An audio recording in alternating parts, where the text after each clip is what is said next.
Halo teman-teman, Assalamualaikum warahmatullahi wabarakatuh. Nama saya Sinta Runiti dari ITB Ahmad Dahlan. Kali ini saya akan presentasikan tentang etika berbisnis menurut Islam. Nah, apa sih kira-kira larangan-larangan berbisnis menurut Islam itu? Dan gimana ya contoh-contohnya? Etika bisnis dalam Islam. Berbisnis adalah sesuatu kegiatan mencari nafkah dan bisnis menurut Islam diperbolehkan serta sangat dianjurkan. Karena pada zaman dahulu Rasulullah SAW dan para sahabatnya melakukan bisnis dengan cara berdagang. Dan beliau mulai melakukan bisnis dengan berdagang sejak umurnya sangat muda. Sebagai muslim yang baik dan pengikut Rasulullah SAW yang setia, saat berbisnis kita harus menerapkan etika bisnis dalam Islam dan mengikuti cara berdagang Rasulullah agar sukses dan berkah. Berbisnis bukan hanya dapat menghasilkan uang dan untung di dunia, namun dalam Islam bisnis juga memiliki beberapa keutamaan. Larangan-larangan berbisnis dalam Islam. Yang pertama yaitu ada jahala atau kesamaran. Dalam berbisnis tidak boleh terdapat unsur kesamaran atau ketidakjelasan baik dari segi jumlah, jenis, ukuran, kehalalan, dan keharaman, masa kadaluarsa, dan lain sebagainya. Sehingga tidak ada pihak yang merasa tertipu atau dirugikan dalam bisnis tersebut. Rasulullah telah menjelaskan tentang hal ini dalam berbagai hadis, di antaranya dari Anas bin Malik radhiyallahu an. Ia berkata, Rasulullah SAW melarang jual beli muhaqalah atau jual beli buah yang masih di atas pohonnya, dan muhaddarah, jual beli buah yang belum matang atau masih hijau dan belum jelas kualitasnya. Kemudian ada jual beli raba, jual beli dengan tidak mengetahui ukuran, jenis, dan kualitas barang, jual beli lempar, dan jual beli muzabanah. Hadis riwayat Bukhari. Yang kedua yaitu mengandung unsur riba. Dari Abi Hurairah radhiyallahu an dari Nabi Muhammad SAW bersabda, "Jauhilah oleh kamu sekalian 7 hal yang membinasakan." Para sahabat bertanya, "Wahai Rasulullah, apakah 7 hal yang membinasakan itu?" Rasulullah bersabda, "Menyekutukan Allah, sihir, membunuh nyawa seseorang yang diharamkan kecuali karena kebenaran, memakan riba, memakan harta anak yatim, lari dari medan perang, dan menuduh wanita terhormat lagi beriman berbuat zina." Hadis riwayat Bukhari dan Muslim. Yang ketiga yaitu horor penipuan atau curang. Segala bentuk horor penipuan dalam berbisnis itu dilarang oleh Islam. Hal ini dikarenakan dapat merugikan diri sendiri maupun orang lain.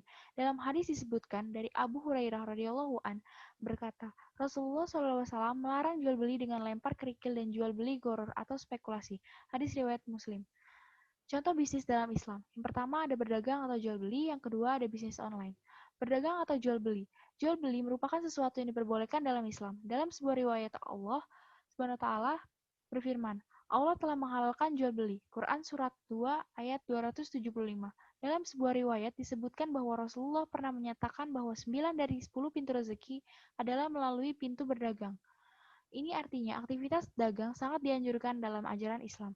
Melalui jalan inilah pintu-pintu rezeki akan dapat dibuka sehingga karunia Allah terpancar daripadanya. Islam menggariskan beberapa adat untuk dilakukan yang bertujuan untuk menghindari kesalahpahaman dan penipuan dalam berdagang. Di antaranya ada pada tersebut yaitu yang pertama amanah. Artinya penjual dan pembeli sama-sama bersikap jujur. Misalkan penjual tidak boleh mencampur buah-buahan yang lama dengan yang baru dan menjualnya dengan harga yang sama. Demikian pembeli harus bersikap jujur jika ada kembalian yang lebih.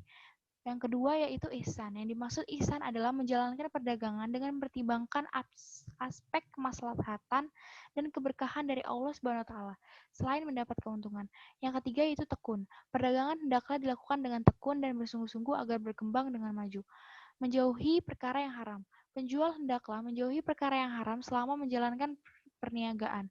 Contohnya menipu dalam timbangan, menjalankan muamalah riba, dan menjual barang yang diharamkan. Bisnis online dalam wajah lain dikenal dengan istilah bisnis maya. Pada dasarnya sama seperti bisnis offline. Ada yang halal, ada yang haram. Ada yang legal, juga ada yang ilegal. Hukum dasar bisnis online sama seperti akad jual beli dan akad salam. Ini diperbolehkan dalam Islam. Adapun keharamannya karena beberapa sebab. Yang pertama, sistemnya haram, seperti money gambling atau judi. Yang kedua, barang dan jasa yang menjadi objek transaksi adalah barang yang diharamkan seperti narkoba. Kemudian yang ketiga, karena melanggar perjanjian atau mengandung unsur penipuan. Ketika terjun ke dunia bisnis online, banyak sekali godaan dan tantangan bagaimana kita harus berbisnis sesuai dengan koridor Islam. Maka dari itu, kita harus lebih berhati-hati. Jangan karena ingin mendapatkan dolar yang banyak, lalu menghalalkan segala macam cara. Selama kita berbisnis online, sesuai dengan prinsip-prinsip Islam dan bermanfaat bagi orang lain, insya Allah uang yang didapatkan berkah. Kemudian keutamaan bisnis dalam Islam. Dalam Islam bukan hanya ilmu yang memiliki keutamaan, namun dalam bisnis juga terdapat keutamaan-keutamaan antara lain sebagai berikut. Yang pertama, orang yang berbisnis berpenghasilan lebih baik dari sebaik-baiknya penghasilan.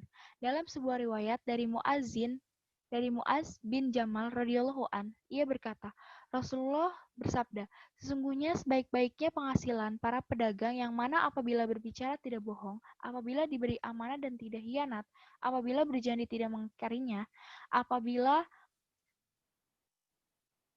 apabila menjual tidak berlebihan atau dalam menaikkan harga, apabila berhutang tidak menunda-nunda pelunasan, dan apabila menagih hutang tidak memperberat orang yang kesulitan. Hadis riwayat Al-Baihaqi.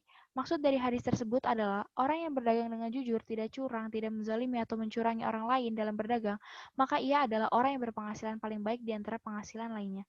Yang kedua, keutamaan dari berbisnis yang lainnya adalah akan dikumpulkan oleh Allah Subhanahu wa taala bersama dengan para nabi dan orang-orang yang mati syahid.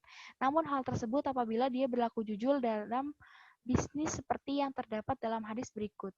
Dari Abu Sa'id Al-Khudri radhiyallahu an, Rasulullah bersabda, pedagang yang senantiasa jujur lagi amanah akan bersama para nabi, orang-orang yang selalu jujur dan orang-orang yang mati syahid. Hadis riwayat Tirmizi. Yang ketiga, berbisnis dengan sebaik-baiknya profesi. Dan dalam sebuah hadis diriwayatkan bahwa bisnis yang mabrur adalah pekerjaan yang paling baik. Berikut hadisnya. Nabi SAW ditanya oleh salah satu sahabatnya, "Ya Rasulullah, penghasilan apakah yang paling baik?" Beliau menjawab, "Penghasilan seseorang dari jerih payah tangannya sendiri dan setiap jual beli yang mabrur." Hadis riwayat Ahmad. Semoga apa yang saya sampaikan ini dapat bermanfaat bagi kita semua. Wassalamualaikum warahmatullahi wabarakatuh. Terima kasih.